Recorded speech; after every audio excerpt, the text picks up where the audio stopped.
All right, so we're looking at Daylight Fleets by J. Wilburn. The dark fleet of ships drew toward shore above the deserted harbor by several miles. Drew toward the shore above the deserted harbor. Okay, let me take out by several miles. That just doesn't add anything. Okay. The coastline village of True Haven Harbor looked as deserted as the previous villages this terrible armada had visited in recent days.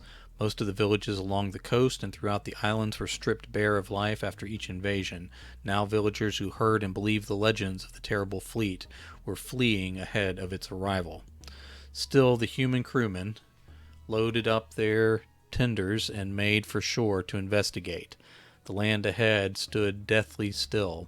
The ships behind rocked and creaked at the end of their anchor chains. All right, let me... All right, still the human crew loaded up their tenders and made for shore to investigate. In the noon light. I need to be specific, this is daytime. The land ahead looked deathly still. The ships behind rocked and creaked at the end of their anchor chains. The hulls appeared so black even in the sunlight, so that they could have been built from night itself as opposed to wood. The ragtag crew speared onto the lonely sand and climbed out together as they crossed the dunes and then the grass between them and the structures. Let's say the first structures, so we know we're coming up to the edge of the village. Abram Cocker, known by friends and enemies as Old Ram, led out in the middle of the shore party. He had been the pirate captain of the Cry Havoc. He still sailed that ship and ordered the surviving crew during the day, but he held no illusions that he was still captain.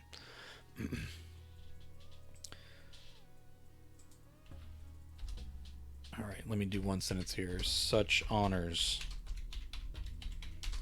were only truly held by the Midnight Men. All right. Continuing on here.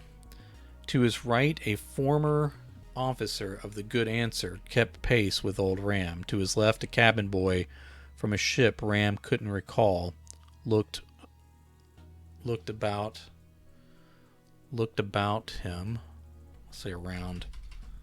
Looked around, nervous.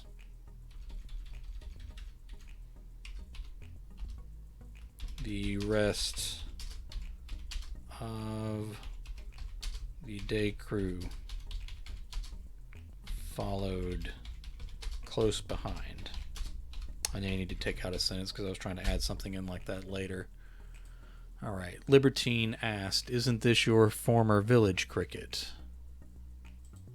All right, put a comma there. And moving on, the boy cleared his throat a couple times before answering, In another life, sir. Yes, sir." Old Ram didn't know the boy's name beyond the moniker of Cricket. They passed between the buildings. Doors and windows stood open as if to show there was no one left inside. They passed abandoned carts, a smattering of scattered goods, and other rubbish spilled and not cleaned by whoever left here in a hurry.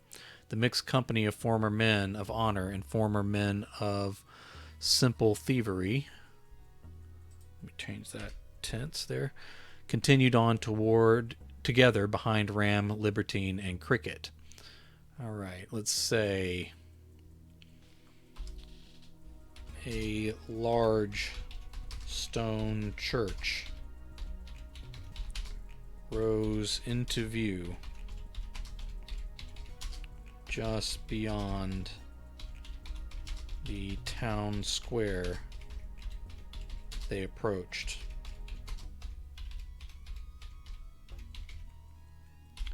It was a dominant thing, built from much stone, and seemed quite out of place in the otherwise humble village. The grand church structure, like a fortress to God, was topped by an enormous white cross made from rough, unpolished stone.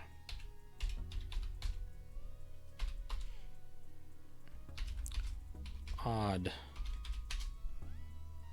Old Ram said. Most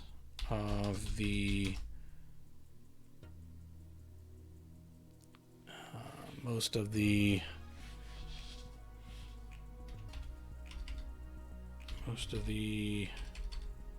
folks this faithful to old-time religion are further north.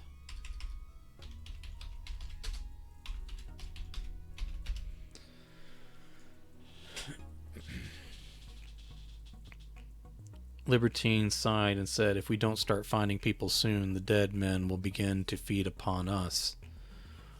Old Ram answered with a grunt and then added, "We better hunt up a few living souls then. I suspect these wily villagers are not wandering far.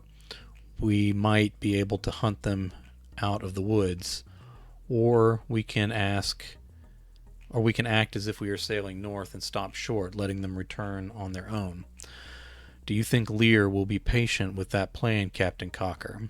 Libertine did not look at Ram as he asked the question. He seemed to be looking for villagers under a broken bench. Cricket let out a little whine like a dog. Ram might have swatted the boy for it on any other day, but he himself was feeling the part of a beaten dog this sunny day. This sunny afternoon, let's say.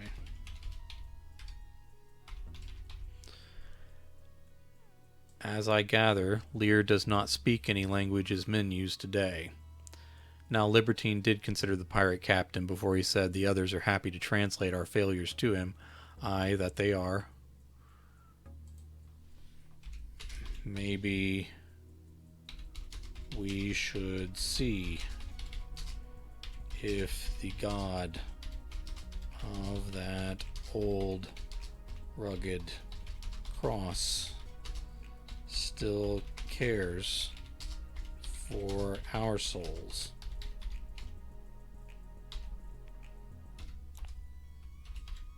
Libertine's shoulder twitched, and he looked away.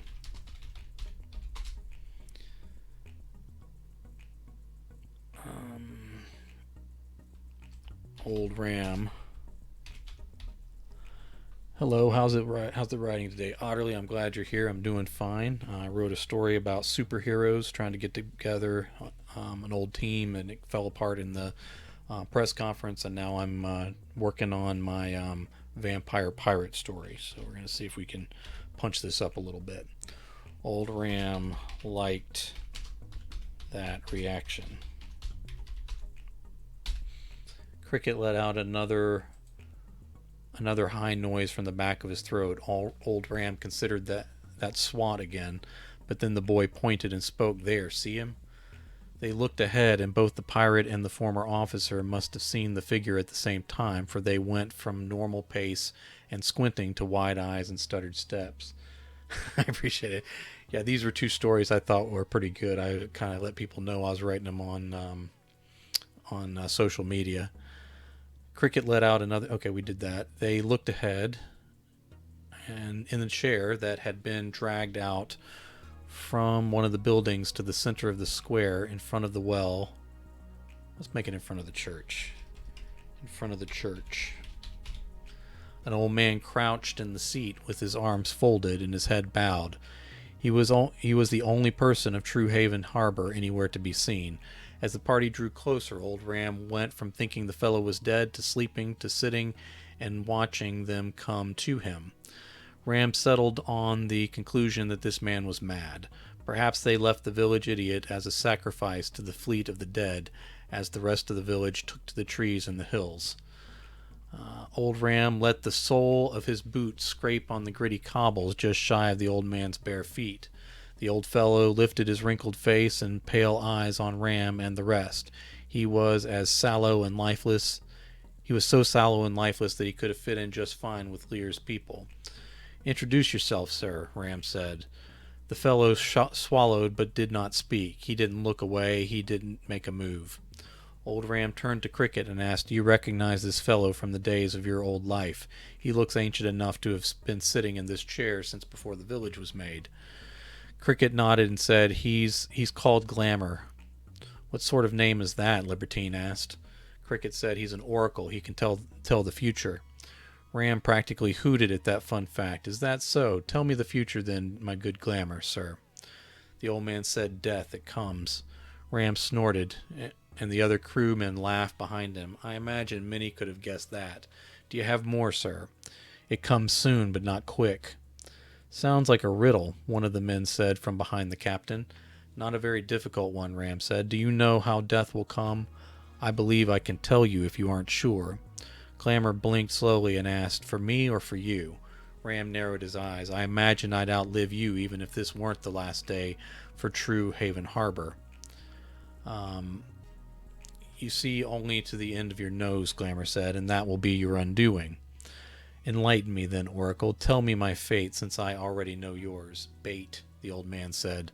Old Ram shook his head and said, "What's that?" The cries rose up, let's say from behind. But by the time... Oh, goodness, I'm messing up everywhere.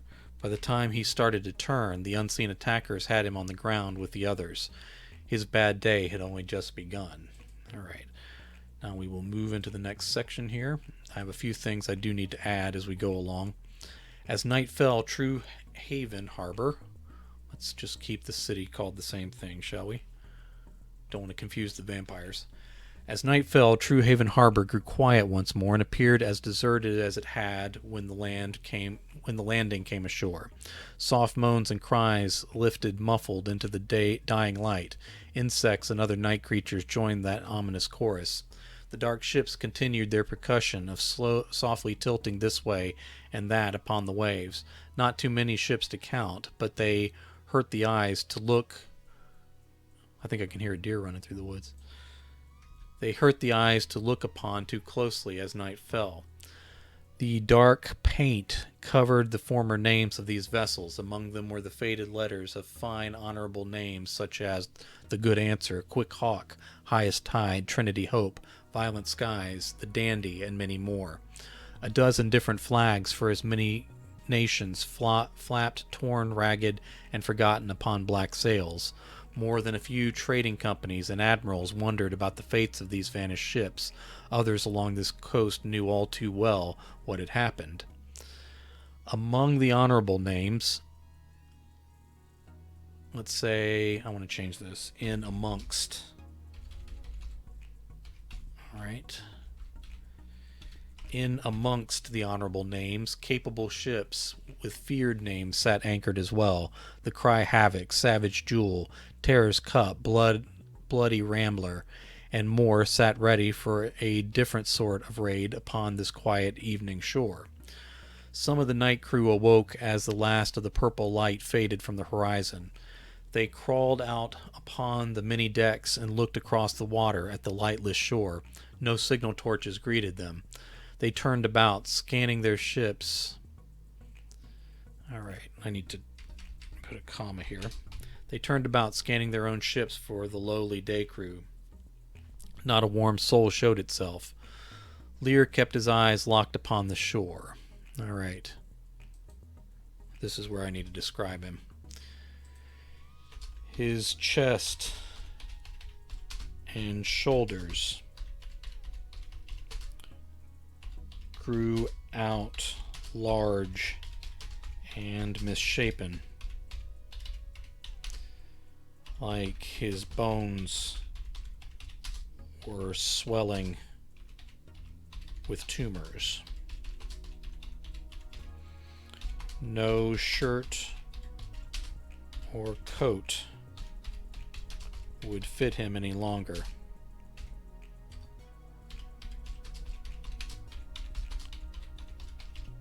So he did not bother to wear them.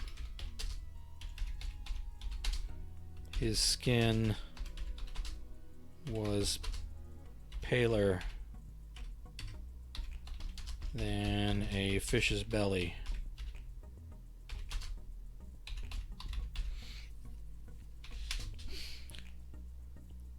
Folds, wrinkles, and knots in that colorless skin had grown hard with time. His eyes, okay, let's say Lear's eyes glowed red in sockets, let's say deep sockets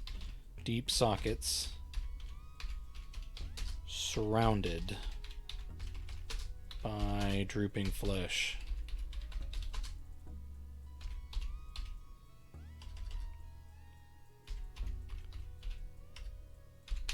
The corners of his mouth went back too far, almost to his ears.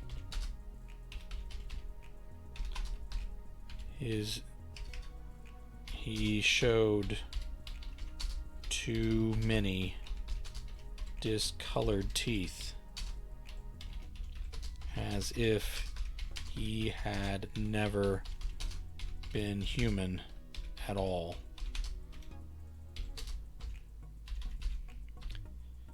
His hair, what remained of it,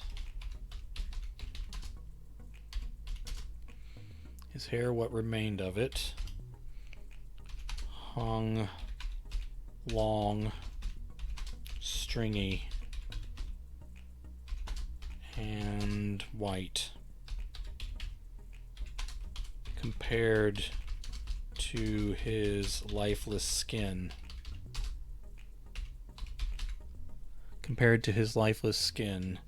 His hair almost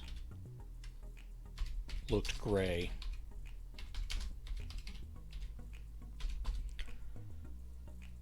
Lear's speckled tongue licked out around impossible fangs as he thought. All right. As he considered this night. All right, there we go. Okay. So I needed to describe this character a little bit more, and I think I got it. So let's move along here. He saw the tenders still beached in the sand. No crews showed themselves there either. As his eyes adjusted, he saw further and spied living men lifted above the ground, extending their arms like warm-blooded scarecrows. All right. Good enough. The ancient creature did not look away and barked an order. Let's say but. Did not look away but barked an order to his lessers in a language from a long dead nation. let's say long dead empire. People from a long dead people. Okay, I'm going to go with that. He knew a few words in modern tongues by accident, but he saw no need to learn the languages of men who would be here today and gone tomorrow, along with their temporary civilizations.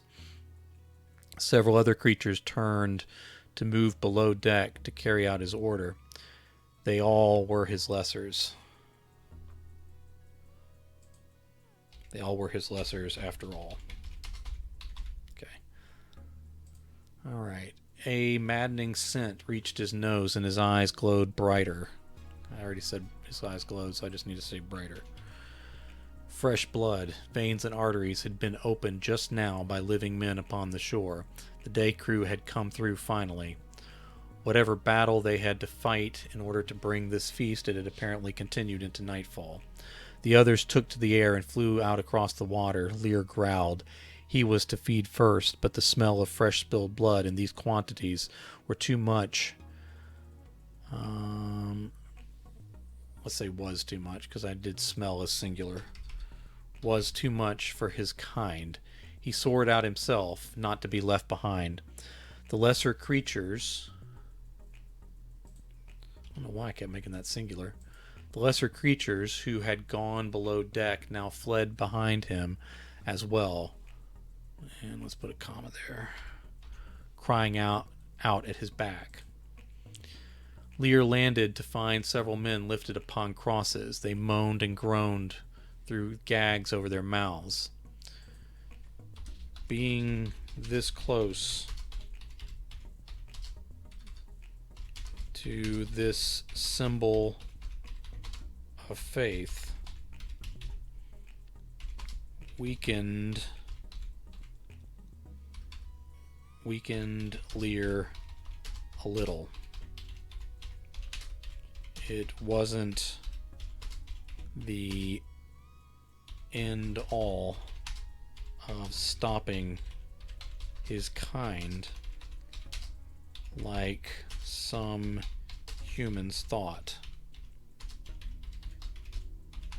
But he still did not enjoy the drain on his energy. Alright, there we go. So we'll say the crosses mean something. As they bled down the poles of their crosses, the others climbed up. Okay, the others, let's say from the night crew, climbed up and sunk their fangs into the exposed necks and lapped the blood already leaking from their fresh wounds. Okay? Not to be left behind, Lear floated up and looked into the terrified face of a dirty, bearded man. Lear unhinged his jaw and exposed fangs like sabers. Then, through his bloodlust, he recognized the face. Lear ripped away the gag over Captain Abram Old Ram Cocker's mouth. The black claws at the end of his pale fingers raked bloody furrows down Ram's cheek. I was trying to make sure I hadn't used the same adjective twice. The former captain of the Cry Havoc, who once begged for his life and agreed to serve Lear and his immortal kind for the rest of his days, now stammered out, "It's a trap. This is all a trap." Lear understood none of it. The other vampires landed at the foot of Old Ram's cross. They spoke... The other vampires, let's say, who had searched below deck,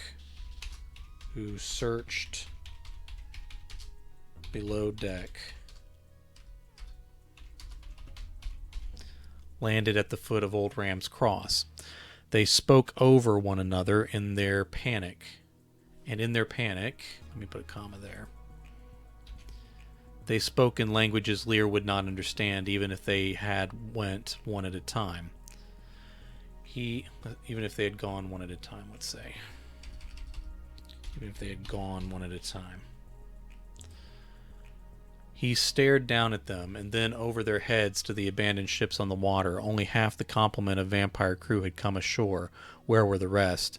His voice boomed with the question in his ancient tongue. The vampires on the ground switched to words Lear could comprehend. They still spoke over one another. Dead, staked, murdered, someone while we slept, a trap. Metal teeth locked down on both of Lear's wrists, and need to fix that. He growled out in animal rage and pain. As he thrashed to free himself, he felt weaker and weaker until he dangled in the air from the jaws of the trap. He started to cry out, but then looked up in shock as smoke boiled from his wounds. Silver, the teeth and the trap itself were made of silver. How did such a thing exist? How had this unremarkable village found enough silver and the skill to craft this abomination? He started to cry out again, but then saw the others hanging by arms and legs or shoulders from silver traps just like his. Free me, he could barely whisper the words out. The small group of free vampires on the ground stepped forward to free the oldest among them. I'll say I used free twice, so let's say release here. To release the oldest among them. The twang of taut leather sent thick wooden shafts into the chests of the free vampires. They staggered. Okay, I need to fix they here. They staggered as the wood in their hearts and lungs robbed them of strength. Lear watched as their eyes darkened. He guessed his eyes were dimming as well, and it filled him with a dark rage he no longer had the strength to express properly. The silver and the cross and the crosses were too much in combination. Lear started to feel real fear, but it had been so long that he confused the emotion for pain and weakness from the trap. All right. Humans, slowly villagers, stepped into view. The vampires with the thick arrows staked into them reached out with black claws to fight back with the last of their strength, but the common villagers pushed the weakened vampires to the ground under Lear's feet. The ancient vampire struggled against the silver trap locked over and biting into his forearms. He managed to twist in place, but came nowhere near freeing himself. He tried to kick one of the closest villagers, a boy, but he could not summon the strength to lift his hanging leg that high. Pardon me.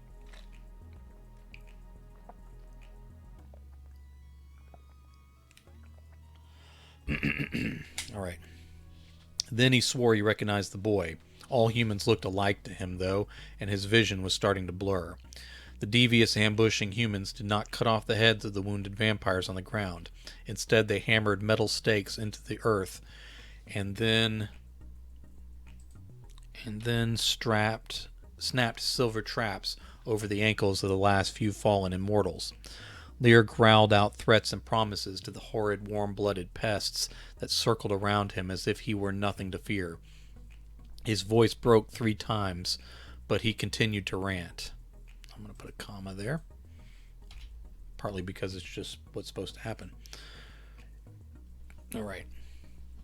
They can't understand you, the boy Lear had tried to kick said to him. Lear actually understood the words. He fell silent, fighting the urge to close his eyes and drift away. It wasn't Lear's native tongue from eons ago, but it was an old language he did know. Now he recognized the boy. It was one of the cabin boys from one of the many crews Lear and his fellows had attacked on the high seas at night. Most of the men from each of those attacks were fed upon until dry, torn to pieces, and tossed on the water to feed the things living in the darkness below. A rare few over the centuries were turned. That was very rare, and only to replace others who fell in unlucky accidents. A few more humans were spared in exchange for becoming the day crew to guard while Lear slept, to prepare the next meal, and to stake out new territories for feeding grounds. Lear, not stake out, it would be scout. And to scout. Pardon me. New territories and feeding grounds. Lear had grown weary of hiding and stayed landlocked. Of hiding and staying landlocked. He had decided with other like-minded vampires that humans were to be enjoyed even if their numbers dwindled as a result. That the night, the earth, and the sea should belong to the immortals. Lear blinked away the blurriness in his vision, but it only subsided a little. This boy had turned on him, and now he hung vulnerable from such a simple snare. He growled out at the traitor child in the less ancient tongue the boy had understood. The boy that the day crew called Cricket waved Lear off like he were an annoyance instead of the oldest and most powerful being in all the world. Cricket said, "I only understand a little. You speak too fast." Let me fix the word here. You speak too fast. Okay, the wrong kind of two.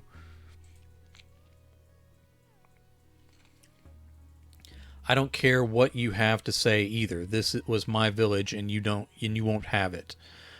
Lear peeled back his lips and showed his fangs, which were already retreating into the ducts hidden in the roof of his mouth. He wanted to tear the boy. Let me say apart. He wanted to tear the boy apart. He wanted to scream out more threats, but he had not the energy. So two things here. So this old monster slumped under his trap. Okay. The other humans moved about, stabbing spears into the bodies of the day crew they had hung upon the crosses as bait.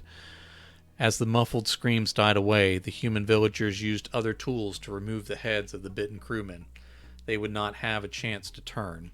Old Ram, whose gag had been removed, screamed the loudest. He begged and cried for his life more than the day Lear had offered him grace to become part of his day crew. He did not understand Ram's words, but he knew their intent. Lear had not had a chance to bite Ram, but the old pirate's head tumbled to the ground anyway. At least his begging was over. Libertine on the other side hung his head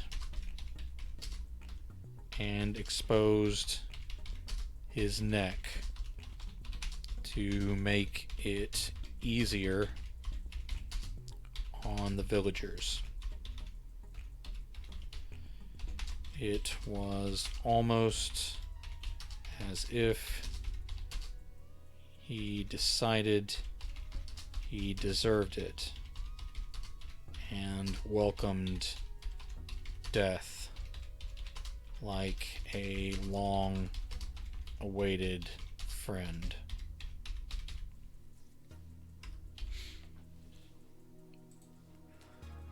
All right, let's add a little more. Maybe his death was honorable,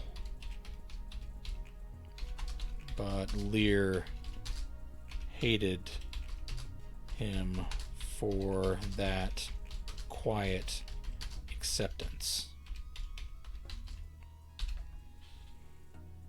Okay.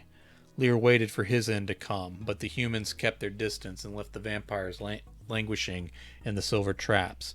A few younger men used the tenders to sail out to the ships. They brought back... Okay, let me fix something here. They brought back some treasure, but not much.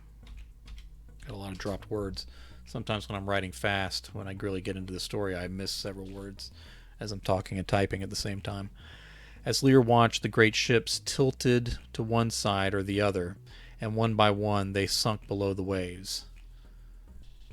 Alright, I think sunk is the correct word. I want to put sank, but I don't think that's correct. As his fleet diminished, Lear thought about the vampires who had been staked and killed in their sleep. If these crafty villagers had had time to do that, why not end them all, instead of waiting for them to wake up and come ashore? Lear called out to the humans, who wouldn't even look at him. He cried out to the vampires suspended around him for them to translate. Most wouldn't open their eyes, and even the ones who did would not look at him either. When the sun started to rise in the east, out over the water, through the masts still sticking from the watery grave of the fleet, Lear started to suspect why they had brought him ashore.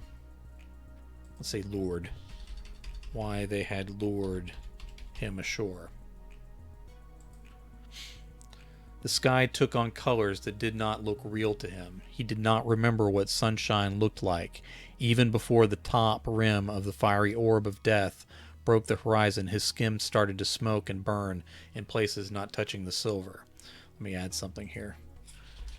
Now, Lear remembered what fear was from his ancient past. Okay. All right, let's try to hit some of the right letters there, Jay. There you go. All right. Other vampires cried out and begged for mercy like common, worthless humans. The sun rose and rose until it shined bright and terrible in his face. Lear tried to twist away but had no strength. The world became an inferno of endless pain. Even he started to scream for death in the language of his long-ago youth. His skin blackened and peeled away in chunks just to expose more raw spots that burned and smoked anew. Even his bones showed through ruined flesh and charred muscle. The bone smoked, burned, and hurt. Soon his bones were black as the ships he used to command without fear. All right. His fangs sprung out and tore away the burned carbon of his lips.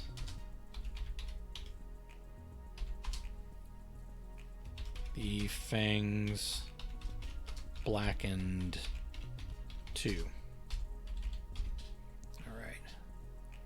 Let's keep on going here. Poor vampires. Lear was not sure when he lost consciousness, but he woke to renewed pain. He did not have a single nerve. Put that there. He did not have a single nerve left in his body, but as he awoke to the sun falling in the west, he hurt again.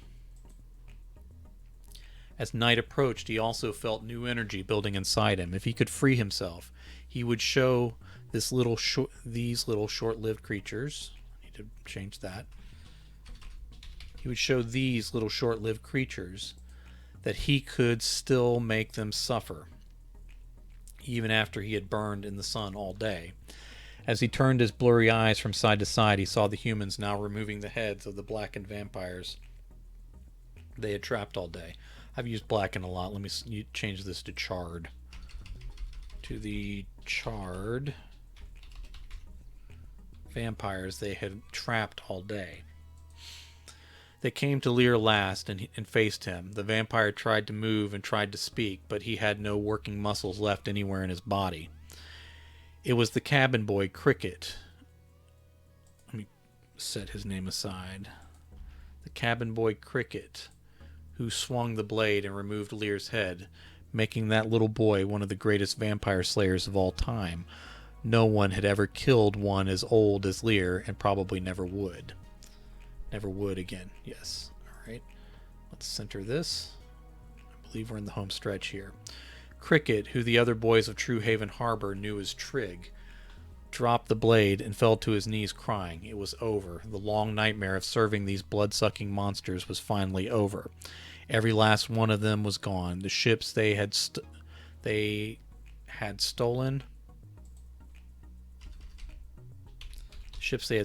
and repurposed as floating tombs were sunk too. The villagers of his true home had succeeded where countless others had failed. His friends Sim, Alcott, and Dell lifted Trig to his feet and guided him toward the water. Trig went on crying without knowing where they were going or why. As they reached the water's edge,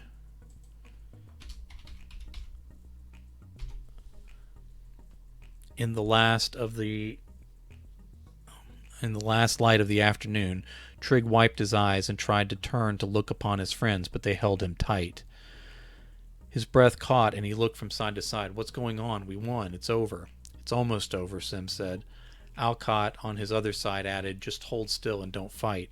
"What do you mean?" Trig demanded. "I fought with you. I sent warning that they were coming. I'm one of you. What are you doing?" I need a "you" here. I left a word out. What are you doing? Let me add an exclamation point after this question mark too, just for emphasis. "You were one of them," Sim said. Trig started to struggle but couldn't free himself. More hands fell on him. Alcott said, "Don't fight. You'll make it worse." "Make what worse?" All right, I need a question mark there. "I helped you. I saved you all. Tell me what you're doing." Dell kicked the back of Trig's leg and dropped him to his knees in the wet sand. "Everyone who helped those monsters even a little must pay for everyone who died at their unholy claws and fangs." "I was a victim too," Trig said. "They held me against my will. I was a slave, not a crewman. Let me go. You're only alive because I warned you and told you what you must do to kill them. I helped you. You owe me. Let me go." As his friends held on, Trig twisted his head to yell for the adults and the village elders to help him. What he saw was the whole village standing grim-faced behind him. He did not see his family. He only had an uncle. All right, I need to change that from A to N. An uncle, a few cousins, and one great aunt still living. It was why he went to sea in the first place. He cried out for them to save him, but he heard no answer from them or anyone else. His friends and a few others dragged him out beyond waist deep in the ocean. Trig, who was called Cricket upon the waters, struggled, cried, and begged. As hands took hold of his hair and bent his face toward the water, he repeated over and over, "They made me, they made me, they made me." They pushed his head under and held him there without pulling him up. What was I trying to say? Without pulling him, out, nor letting him up again. I think that's right. He tried to hold his breath, but he cried out so much. He tried to hold his breath, but he had cried out so much before going under that his heart beat too fast for that. His eyes went wide as he breathed in water, and his life became heavy and blurry. None of his final thoughts came in complete sentences. But there was a rush of emotions and images that seemed to drag out forever as his life slipped away. Alright, I had to put something in there because I have too much going on before he passes away that wouldn't be explained by somebody just having normal thoughts while they're drowning. Through the water under the surface, he saw the outlines of the dark ships resting on the sandy floor. In those dim waters, he saw shapes climb out of the holes in the hulls of the wreckage. He could not think much as his body shut down, but he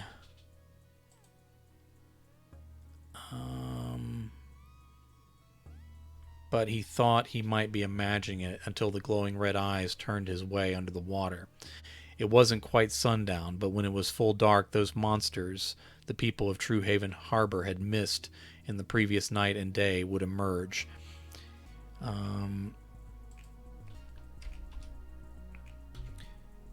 He had one last weak burst of dark hope go through his disconnected thoughts.